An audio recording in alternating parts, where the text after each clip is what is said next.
Hi guys, my name is Kiwi Mukmuk, and over the last year you guys have asked me so many questions about my Interrailing video, as well as loads of other questions on my Interrailing budget video. So this video I'm going to go through as many questions as I can and answer them to the best of my ability.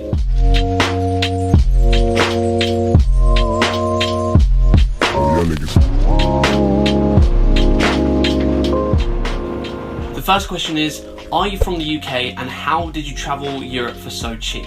I saved for the trip during my final year of school. I worked as much as I could and did as much overtime as possible whilst working at a local supermarket. If you wanted more information on how I budgeted for the trip, I'll put the link to the budget breakdown video in the description below. The next question is, what country did you start and end at? So at the beginning of the trip we got a plane and we flew out to Split in Croatia, and then we kind of circled back up through Europe and ended up in Paris, and that's where we flew back to the UK from. The next question is, did you have to pay to go on the inflatable water park? So that was in the first video that I did. We actually just spotted that inflatable water park while we were just walking along the beach, and I think we paid like €3 or €4 to go on it for an hour, but I'll put some footage of that here. So the next question is, what were your favourite places? Personally, my favourite place out of the whole trip was Croatia. I just thought the landscape was beautiful, and Krka National Park was honestly the highlight of the trip for me. However, a close second would be Vienna. I think that's mostly because of the fact that we were there when there was a big free festival going on, but both places are absolutely amazing. However, I think Croatia really takes it for me. The next question is, what pass did you use and how did you keep the trip so cheap? So we used the 22-day continuous pass, which was probably a little bit overkill because we didn't actually use each individual pass.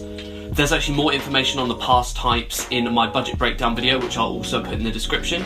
However, if I could give 3 main tips, number 1 would be to cook your own meals. Number 2 would be to head east, because the general rule is the further east you go, the cheaper everything becomes. And number 3 would be try not to get sucked into any of the touristy activities like the Segway tours or anything like that, because usually in most cities and in most places there's a huge amount of stuff that you can do for free. For example, in Berlin we went for a walking tour which was completely free. We did just pay a donation at the end because it was so good and was filled with so much information. The next question is, where did you stay in Split and Venice? Honestly, I can't remember because it was such a long time ago. However, usually when we got to each place, we would go to a bar or a cafe and we'd sit down for about 10 minutes and just go on TripAdvisor and go on Hostel World and try and find the place that was as cheap as possible and had rooms that will accommodate us, but also had an alright review. The next question is, can you not use the pass in the UK and why did you fly? So our reason for flying was to make the trip more convenient. We flew directly down to Croatia and then worked our way back up to Paris and flew home. That just meant it was convenient for us because it meant that we didn't have to waste any time from working our way down through Europe to Croatia. We could just start straight in Croatia and head straight back up to Paris. You can use your pass in the UK. You can use it to get out of the country and to get back in. There's more information on the Interrail website, but I'll leave their link in the description below. The next question is, what was your route? So our route was that we started in Croatia in Split and then headed to Vienna, Prague, Berlin, and then to Amsterdam, then through to Brussels, and then we ended up in Paris and flew home from there.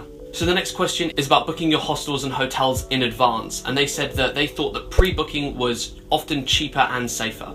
I would completely agree that booking your hostels and hotels in advance is cheaper and safer. However, for us, it gave us much more flexibility on the trip. Whether you choose to book your hostels in advance or whether you choose to do it when you arrive in a country is completely up to you and your travel style.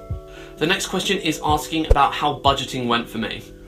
I'm a pretty budget conscious person and I did a lot of research online before I went on the trip and actually used a Interrail cost calculator to figure it out. I spent roughly £1,500 and my average daily budget was about €65. I could have done it for less and I could have done it for more, but it completely depends on your travel style.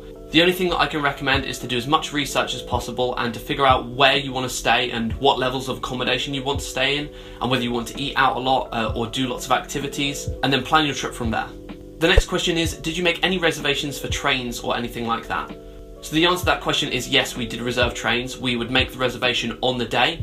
However, sometimes we didn't reserve seats on the trains, particularly in the quieter areas like from Split to Zagreb. It completely depends whether you want to pay for the money for it. However, I would highly recommend to make sure that you book your seat if you're ever getting an overnight train, because at one point we ended up sleeping on the floor. The next question is, where can I find friends to travel with? Personally, I've never had to look online for friends to travel with. However, I will link in the description below a few good Reddits that I've looked at, like Travel Partners, where people look for friends to travel with. One person said they were concerned about getting robbed on night trains and asked me what I thought about it. And to be perfectly honest, I was never robbed on a night train. However, I only got 2 or 3 of them, so I don't have much experience. I think it depends on where you go, but the trains are generally pretty safe, and I would say that it's very unlikely that you'll get robbed. The next question is, what would you say the essentials are that you would need to pack? I would say that the best essentials to pack would be some jeans, shorts, a t-shirt, phone charger, towel, toiletries, socks and undies, and a jumper. So guys, I hope this video was really informative. If you do have any further questions, then please leave it in a comment below or hit me up on Instagram. My username is @KiwiMukMuk. Thanks so much for watching and supporting the channel. If you do want to see more videos like this, then please hit that subscribe button and the notification bell. Thanks so much for watching, guys, and I'll see you in the next one.